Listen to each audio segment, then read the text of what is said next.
Good morning, friends and enemies. I am here today because I don't want you to be the idiot league mate that sleeps on players that have changed teams. I can't tell you the number of conversations I have throughout the summer with more casual fans that don't know that this guy is now on this team and this player has now been traded to this other team in another conference or whatnot. And a lot of the times when that happens, people are just like, I don't really understand the situation. He must not be good anymore. If a team got rid of him, I'm probably staying away. However, there are some moves that happened this offseason with some really good players that are going to be really good in fantasy football. So I'm going to work through my favorite players that have moved teams. I'm also going to briefly touch on some guys that have moved teams that I'm not really about. So you'll have the full spectrum of old faces in new places. You'll know who to avoid. You'll know who to target. So we're going to jump right into the wide receiver position. And we're doing that because it's pretty much the opposite of last offseason. If you remember, the players that moved around that were high impact players in 2024 were the running backs. This was a huge free agency class. At the running back position, we had Saquon move to Philly. We had Josh Jacobs move to Green Bay. We had Derrick Henry move to Baltimore. And those were like the league altering moves. This year, the free agency class at running back was horrendous. And it was all rookies coming in that feel like they're the new explosive players and new offenses. This video will not be covering any rookies. These are veterans that moved to new places. Now, we have some really good wide receivers that have found themselves in new situations. And the very first player on this list is Davante Adams in LA. He moves over to the Rams. He is now going to be coached by Sean McVay. He's now going to be catching balls from Matthew Stafford. Adams is for sure getting up there, right? He is 31 years old. I watched his play last year, and I don't feel like he fell off. I felt like the chemistry was weird between him and Aaron Rodgers in New York, but I don't think it was a result of Adams' route running ability, his separation skills, just his skills as a elite wide receiver in this league. I am good buying back into him again. That to me felt more of a product of just how broken the Jets passing offense was last year. When I look at the Rams offense, like, you can't be in a better system than Sean McVay. Matthew Stafford can still absolutely sling the rock. And he's got a wonderful complementary piece with Puka Nacua there. I think Puka Nacua is going to out-target Davante Adams this year by a pretty wide margin. I think he's going to catch a lot more balls, but that does not mean Davante Adams cannot be a guy who goes over 1,100 receiving yards and catches a ton of receiving touchdowns. We look at his profile in reception perception, still an above 80th percentile guy in success rate versus man and press. Vegas still has him with some lofty projections this year, 975.5 for yardage, 8.5 touchdowns. That is a very, very high number compared to other receivers and their projections in Vegas this offseason. I'd expect an extremely condensed target tree out there between Puka and Davante Adams. 60% is not off the table. It's easy to look at Adams and be like, he's old. Last year was kind of a shit show starting off in Vegas where he was like, I want out of here, stop playing games. Then moved over to New York and it looked real funky for a while there. But Adams finished like on a tear. He scored 6 touchdowns in their final 6 weeks, had 17.5 PPR fantasy points or more in 5 of their last 6 games. That obviously included his 41-point outburst in the fantasy playoffs. If you had him in week 15, you remember that obviously he pretty much got you into your semifinals. And what I'm most excited about is seeing the kind of pendulum swing back to a little bit more pass heaviness in the red zone and the goal line area for LA. Because over the last 2 years, it's been Kyren Williams basically every time they get inside the 5-yard line. And I think that's been a mix of multiple things. Like, I do think Sean McVay trusts Kyren Williams, and I don't think they're going to completely swing back to a pass-first offense down at that part of the field. They trust Kyren Williams, but I also think there's been so many injuries to the receivers in LA that it was hard to have like a target that you trusted down there. And Davante Adams has historically been one of, if not the best, like red zone target of all time at the receiver position. And you look at, red zone pass attempts, 10 zone pass attempts, rushing attempts, red zone, 10 zone, whatever over the last couple of years. I excluded 2022 because Matt Stafford was hurt and only played half the season. But if you look back at 2021 when they had Cooper Kupp playing at his prime and Robert Woods there, like, you could see the numbers dictate how heavy they went when they got into the red zone in terms of pass attempts. Is there a world they get back to that? I don't know that they get back to that number, but it does show that like McVay has been comfortable with Stafford throwing the ball at that high of a rate, and they were dominant as an offense during that span. Like, if you just look at the red zone scoring attempts per game, last year they were 9th in the NFL. 2023, they were 12th in the NFL. 2021, when they went super pass heavy down there, they were 3rd in the NFL. I mean, Demarcus Robinson last year had 5 touchdown catches inside the 10-yard line, okay? So just imagine what Davante Adams is going to do. I am drafting Davante Adams as a very confident wide receiver too, with the ability, I think, to rip off 10, 12 receiving touchdowns in what should be a top 10 offense. So don't fade Davante Adams just because he's old, all right? Next receiver up on this list, we have Mr. George Pickens, moves over to the Dallas Cowboys. And what gets me most excited about George Pickens is obviously just like the change in offensive philosophy here. You go from Pittsburgh and Arthur Smith, who run the ball at an obscene rate, over to Dallas, who pass the ball and move the ball at a pace that's borderline obscene. George Pickens like really had, not statistically a breakout, but in terms of separation and him becoming like a full, well-rounded receiver, a really good year last year. 74th percentile in success rate versus man coverage, 83rd versus press. And he missed some time last year, so his stats weren't a career high, but on a per game basis, he was very good. And that was like, when you look at the makeup of what their team was last year, the defense literally only had to worry about one thing, and it was those deep shots to George Pickens. Like, you can run your entire defense around only worrying about shutting down George Pickens, which is obviously not going to be the case in Dallas because he's playing opposite CeeDee Lamb now. Dallas could legitimately have 150 more pass attempts than Pittsburgh this year. George Pickens is only 24 years old. He already has an 1,100-yard receiving season on his resume in one of the lowest pass volume offenses in the NFL.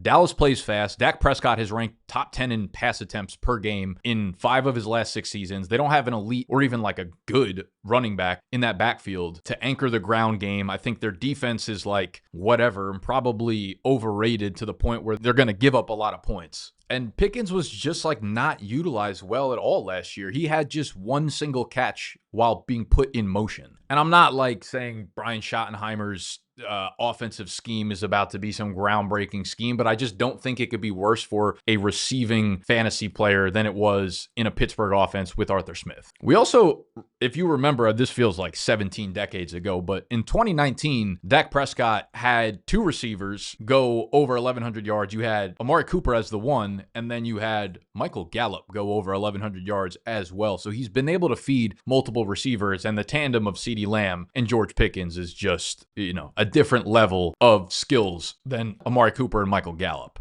So I think George Pickens projects as probably a low-end wide receiver 2, high-end wide receiver 3 with like definitely big spike week upside if him and Dak can start connecting on some deep balls for show, because you're not going to be able to play an extra safety over the top like they did in Pittsburgh against him with CeeDee Lamb running amok over the middle of the field.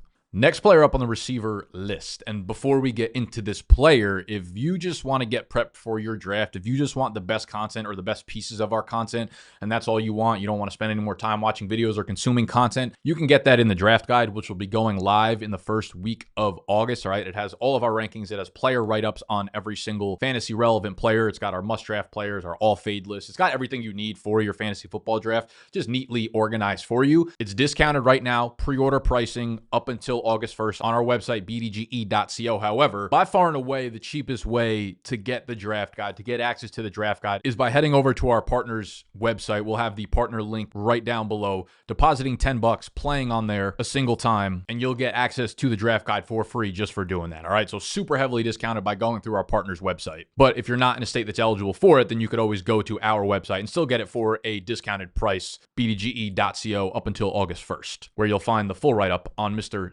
Stefon Diggs. Now, we just got word, I think literally this morning, that Stefon Diggs has been cleared for full participation at training camp. That's just something you can't fake, right? Like all offseason, you'll hear coaches say like, yeah, we expect them to be ready for OTAs, for training camp, for preseason, for week 1 of the NFL season. It's all just blah, blah, blah until you have to get onto the field. And when you say you're going to be ready for this, you have to literally be ready for it. And clearly Stefon Diggs is fully cleared to go, which is really impressive given he's, 31, 32 years old, and he's 8 months removed from an ACL tear. But apparently the injury is not a big deal. They signed him to a 3-year, $62 million contract to be Drake May's number 1. And if we expect Drake May to take that step up in year 2, then Stefon Diggs is obviously going to be a big beneficiary of that. They really retooled their offense, drafting Will Campbell 4th overall to play starting left tackle, obviously. They signed Garrett Bradbury and Morgan Moses to shore up that offensive line. They brought in Travion Henderson. They drafted Kyle Williams in the 3rd round to really bring some like explosiveness to this offense. And listen, like Diggs is not going to be the same explosive like downfield playmaker that he once was. I just don't think that part of his game is in his bag anymore, especially especially not after this ACL tear,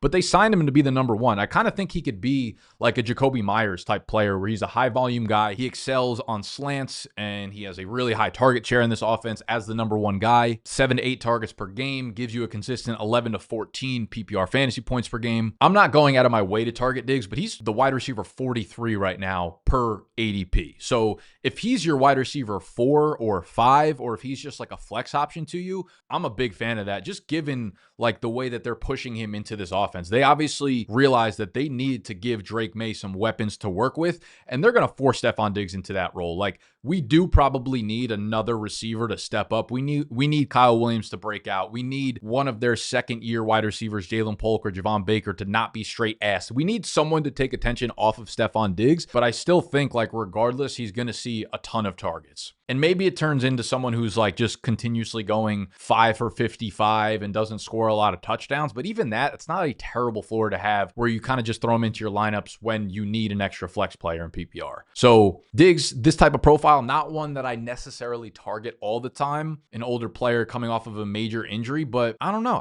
I don't hate it given the fact that all the reports have been so positive and he's getting onto the field right now. I'll give you a deep guy that I've been taking in a lot of like last round best ball drafts, and that's Dyami Brown moving over from Washington to Jacksonville. Jacksonville pretty much got rid of all their like wide receiver depth. Gabe Davis is obviously not there anymore. Christian Kirk is gone. Evan Ingram is gone. BTJ is the alpha. They drafted Travis Hunter, but Dyami Brown should play a lot of snaps here. Last year, you think about Liam Cohen coming over to the head coaching spot in Jacksonville with Tampa Bay. They ran 11 personnel on 71% of their plays, which 11 personnel is 3 wide receivers on the field. So Dyami Brown, this is obviously for very deep leagues or for best ball drafts, but I kind of like Dyami Brown, and I wanted to throw him in there because the rest of the guys that kind of move this offseason, they don't move me, and they're not dudes that I'm necessarily targeting in drafts. You have Deebo Samuel moving over to Washington. Not a fan of that one. Not a guy I'm targeting. Cooper Kupp moving over to Seattle. Not a fan, not a guy I'm targeting. I mentioned Christian Kirk. He was traded to the Houston Texans. He's going to be a slot-only receiver. It's Nico. It is Jaden Higgins on the outside, second-round receiver. I like Jalen Noel. He's like a more explosive version of Christian Kirk at this point, so not really on Kirk either. DeAndre Hopkins moves to Baltimore, low passing volume, and DeAndre Hopkins is clearly past his prime and his peak there. So those 4 I'm not in on. DK Metcalf is the guy I'm kind of like a tweener on right now. He moves over to Pittsburgh, gets the fat contract extension, is the clear number 1 for Aaron Rodgers. But as we kind of explained with George Pickens, Arthur Smith just completely neuters fantasy football wide receiver ones. We saw him do it with A.J. Brown in Tennessee. We saw it with Drake London in Atlanta. We saw it with George Pickens in Pittsburgh. Like, he could still have his wide receiver 1 produce at a high level, but not like a high level, right? Like, the ceiling is completely, I don't know what word I'm trying to use here, but just move down. It's in caving on these wide receiver 1 type of numbers. DK also, like, I don't know. I could see him and Aaron Rodgers really butting heads. He's not like a great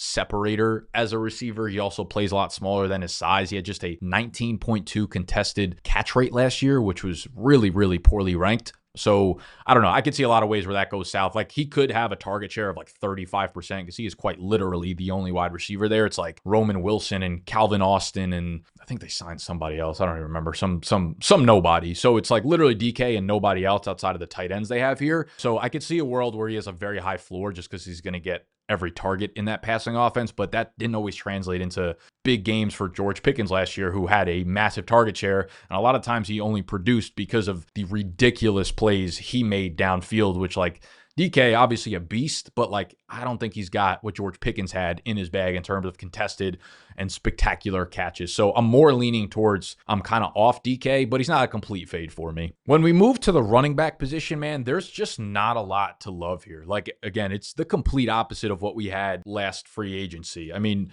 I am like putting a gun to my head to make myself excited about some of the guys that have moved here. The first one that the people out there are most excited about is Jordan Mason moving over to the Minnesota Vikings backfield. They traded for him. They clearly wanted this guy. He's a pick inside the top 100 now in Underdog, which feels like, I feel like the hype has been so overblown. And I get it. He had a very good year last year when you look at it from like a per snap or a per carry basis. Really good in yards per carry, rushing yards over expected. He was great. Missed tackles, elusive, all that kind of stuff. I also think being in that San Francisco offense with Kyle Shanahan, like if you get the type of role that he got, which was massive, especially to start the year, it's pretty hard to fail. So with Jordan Mason, the way I'm looking at him going to Minnesota, I don't think Minnesota wants to give Aaron Jones 300 touches again. Like, they did that last year. I do think they want to use some sort of a committee to keep Aaron Jones fresh, but like, make no mistake, if Aaron Jones is healthy, they just gave him a $20 million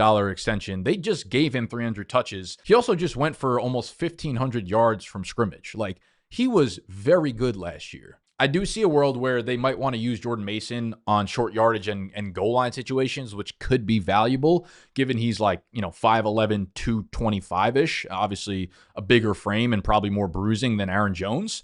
And they were ridiculously pass heavy when they got towards the end zone last year. It felt like every play they had inside the 10 or 5 was a play action pass that Sam Darnold converted. I could see with J.J. McCarthy under center, them going a little bit more run heavy, and Jordan Mason could definitely be that player. I just don't see a lot of pass catching upside.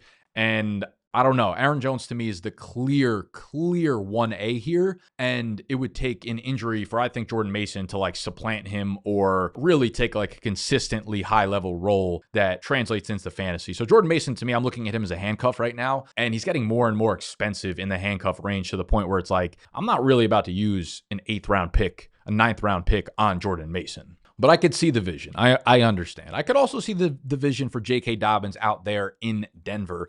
I do think it's probably a better real-life signing than it is fantasy because they did just draft R.J. Harvey with their 2nd round pick. Where I think this makes sense is R.J. Harvey is a bad pass blocker. And on the other hand, J.K. Dobbins was great in pass blocking last year. He actually ranked number 4 among all running backs in pass blocking grade per PFF and also had the 4th most pass blocking snaps in the NFL last year. So he was used at a very high volume and was very good on those pass blocking snaps. So you have volume and efficiency. And actually, when we look at last year, Javonte Williams had the 2nd most pass blocking snaps and was good in that role. So I think Dobbins fits naturally into what Javonte Williams' role was last year. But Dobbins as a runner, like most of his success was purely based off of volume after his like September magic wore out. Like he was like breaking away plays and, he had a big September and then kind of just like fizzled out and was just a volume piece there. I will say though, his season high in carries, he had 25 carries in a game last year, came against Denver, which might be notable. Sean Payton might have seen it and be like, okay, that could be our guy next year because obviously he wanted nothing to do with Javonte Williams going forward. Ultimately, I think this is a committee here. Like Sean Payton's kind of always used the committee. He's always used one kind of like pass catching explosive back, one kind of bruiser-ish back, and I think that could be J.K. Dobbins and R.J. Harvey. I'm okay drafting Dobbins late because he's legit going like 9-10 rounds after R.J. Harvey is. And they do have one of the league's best offensive lines. And I think with how good their defense is, they will typically always be within striking distance, even if they're trailing in game. So like, I don't think they'll ever have to get like out of skew or be super pass heavy in a specific game. And I think the running backs will always be involved in this Denver offense. So Dobbins is a guy I'll take some shots on later. But yeah, man, like this is how bare the running back moves were this offseason. We are talking about J.K. Dobbins replacing Javonte Williams. Javonte Williams and Miles Sanders are both now in Dallas, which again is an offense that I kind of want pieces to because they're always going to be high volume and I think they're going to have to score a lot of points this year. So it's like, who's the starting running back? I wanted Zeke last year and that theory did not play itself out. It was Rico Dowdle. So I will likely fade any certainty from the market here and just take whoever's probably the better value. Javonte's probably going to start the year as the number 1 guy there. I wouldn't be surprised if Miles Sanders really worked in as the 1B, and then you have Jaden Blue taking a large handful of snaps as the more explosive, like pass-catching guy here. I don't see Jaden Blue's upside really because I don't see them ever using him in like a real rushing role. But it could be a 3-way committee. Maybe one of them emerges as like the clear goal line back and the guy who's getting 12 to 14 carries per game. If I had to put money on it, it would probably be Javonte Williams, but I don't feel super confident in Williams over Miles Sanders. I think they're both probably dust, and it's going to be tough to figure out who the right guy is in this situation. So I don't know. You don't have to draft them high. Obviously, they're like barely top 40 guys, and Miles Sanders is barely a top 50 guy right now. So take that for what it's worth. You have Rico Dowdle moving over to Carolina. He's going to be playing pretty significantly behind Chuba Hubbard. You got Nick Chubb moving to Houston behind Joe Mixon. I do think Najee Harris's price is kind of interesting now moving over to LA. Obviously, they take Omarion Hampton in the first round. Najee Harris's little firework charade on July 4th has significantly moved him down in ADP, which I do think presents a buying opportunity. Like, I think this will be a 1A, 1B, at least for the first half of the season. If something were to happen to Omarion Hampton, I mean, Najee's in a perfect situation to take over as a guy you're ranking top 10 weekly. Like, it's an offense, especially a rushing offense under Greg Roman, that you want to attach running backs to. I don't really think he has standalone value. He has standalone volume, but not value, right? Like, I hope that kind of makes sense. A lot of people like to say, oh, you have standalone value if you're getting 10 touches a game, 12 touches a game as the running back two here. I don't really think that's the case unless you're getting goal line work, unless you're getting pass catching work, which, like, there's not a lot of pass catching work in that backfield to begin with under Greg Roman, and I don't know how the goal line carries are going to split themselves up. Omari and Hampton's Vegas projections right now are 7.5 for rushing touchdowns, so that line has been moving up and up and up, which skews towards Najee Harris not seeing that much goal line work. We can move to the breads of the sandwich in fantasy football. For tight ends, I'll tell you what, like, Evan Ingram moves to Denver, and I'm not overly excited about Evan Ingram. He's like a line of scrimmage type of guy that needs a ton of volume to really, like, give value to his fantasy price, and he's like the tight end 7 or 8. People are really in on him, but Vegas projections for Evan Ingram are very, very far down, and I'm not super sold on him getting a ton of volume in this offense. I don't love his price. Jonnu Smith moves over to Pittsburgh. That's just a messy situation between him and Pat Freiermuth. Like, Jonnu has been good in Arthur Smith offenses, but never to the point where you're, like, actually feeling confident starting him in fantasy, and in a low volume passing offense. Like, I'm out on that as well.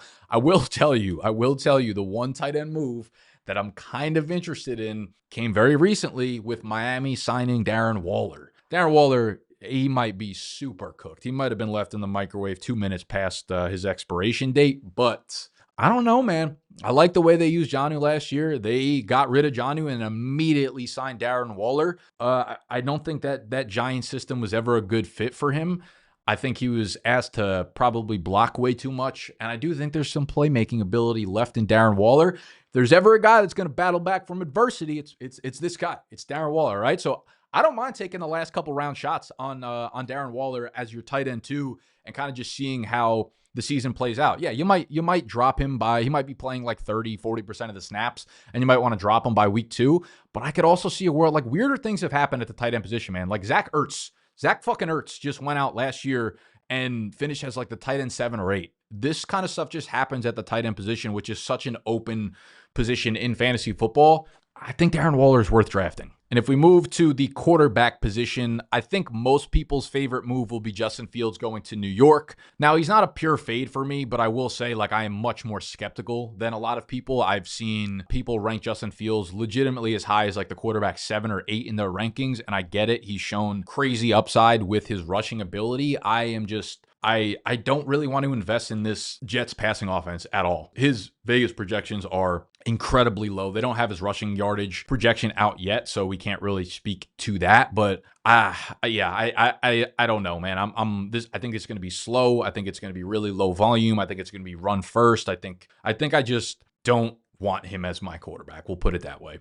I don't like Sam Darnold in Seattle either. Going to get a lot of pressure with that offensive line. Don't love the weapons outside of JSN. The one guy that I don't hate at QB that I think is a really nice value at QB 2, 3, and Superflex is Geno Smith moving over to Las Vegas. Pete Carroll came, got his guy. He got a nice contract extension there. You bring in Chip Kelly as the OC, and maybe Chip Kelly was a little on and off as a offensive coordinator or head coach in the NFL. But if there's one thing we do know, it's going to be a fast-paced offense, all right? That is what Chip Kelly's known for, that up-tempo college style of offense. So with that, you have Brock Bowers, an elite weapon for him. Jacoby Myers, super underrated wide receiver 1. Jack Besh, second-round pick. Let's not overlook that as well. And then you bring in Ashton Genty. So last year, the Raiders were the 4th heaviest pass team in the NFL. You didn't want to do that with Gardner Minshew and Aiden O'Connell at QB. That was a result of one having 0 run game. Not going to be the case this year. You draft Ashton Genty 6th overall. Ashton Genty is a good pass catcher, man. I do think that will flow over into Geno Smith's stats. So this is a team that's going to be trailing a lot still. Their Vegas projection wins are just at 6.5, and this is a very tough division, obviously. So I do think they're going to be trailing a lot, which will lead to still good pass volume for Geno Smith. He's like sneaky mobile, sneaky athletic. Obviously, he'll give you that floor of like 250 to 280 rushing yards, 2 to 3 touchdowns probably on the ground. So you could definitely do worse than Geno Smith as your QB 2, 3 in Superflex leagues. It's probably, I don't want to say an underrated situation. I think it's probably properly rated, but things could break right. He can get a little bit lucky. This offense could be a little bit better than probably given credit for, and Geno can have a very good year. So that's, the group of players that have moved to new teams, old faces, new places, ones I like, ones I don't like. It's a mixed bag of them. I won't say it's a particularly striking class that I'm going to be going after. It's a fun rookie class, I think, that makes me excited to go after those guys, but I'm not fading a handful of the dudes that have moved on to new teams, particularly the wide receiver position. I think a lot of them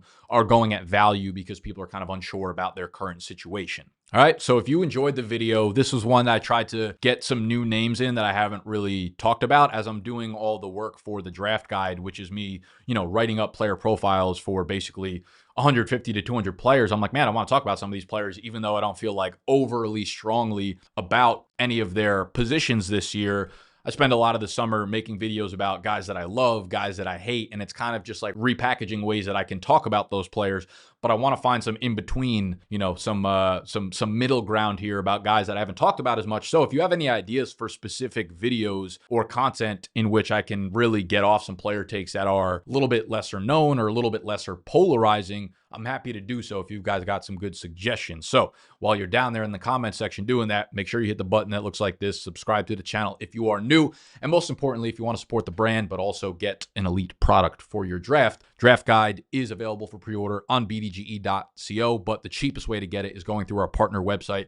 First link in the description down below, just $10. Get on there, deposit, make your first play, and you will get it sent to you on the messages side of things on their app. All right, I love you. Smoochies.